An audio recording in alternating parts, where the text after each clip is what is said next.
নমস্কার বন্ধুরা, সকলকে পরিবর্ষা চ্যানেল স্বাগত। আশা করি সকলেই ভালো আছেন।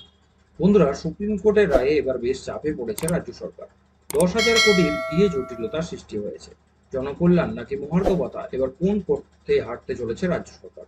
সুপ্রিম কোর্টে উচ্চতর বেঞ্চে কি আবেদনে যেতে চলেছে তারা? আজকে সেই গুরুত্বপূর্ণ বিষয়টি নিয়ে আলোচনা করতে চলেছি, তাই সকলকে বলবো ভিডিওটি প্রথম থেকে শেষ পর্যন্ত অবশ্যই দেখবেন এবং বিস্তারিত অবশ্যই জানবেন।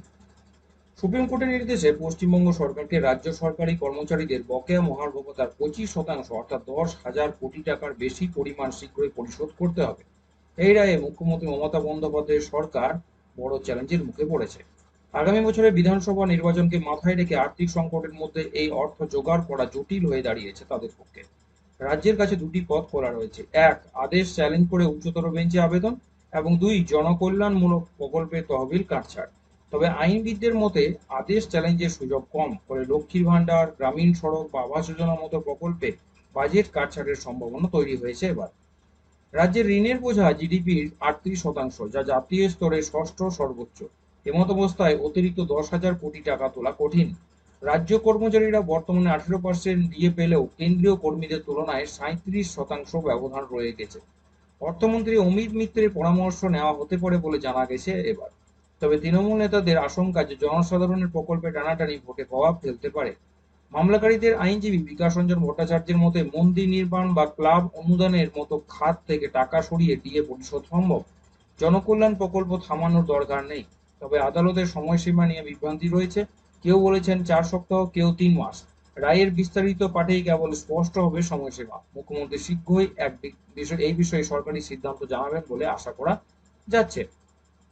বর্তমান পরিস্থিতিতে বকেয়া মহার্ঘ ভাতা 25% দেওয়া সরকারের কাছে গোদের ওপর বিষ ফোঁড়া সামিল বলে মনে করছেন অনেকে। নাম প্রকাশে অনিচ্ছুক এক মন্ত্রীর কথায়, রাজ্যের প্রচুর অর্থ আটকে রেখেছে কেন্দ্র, কিন্তু জনসাধারণের স্বার্থে ওই প্রকল্পগুলি চালিয়ে নিয়ে যাচ্ছে রাজ্য সরকার।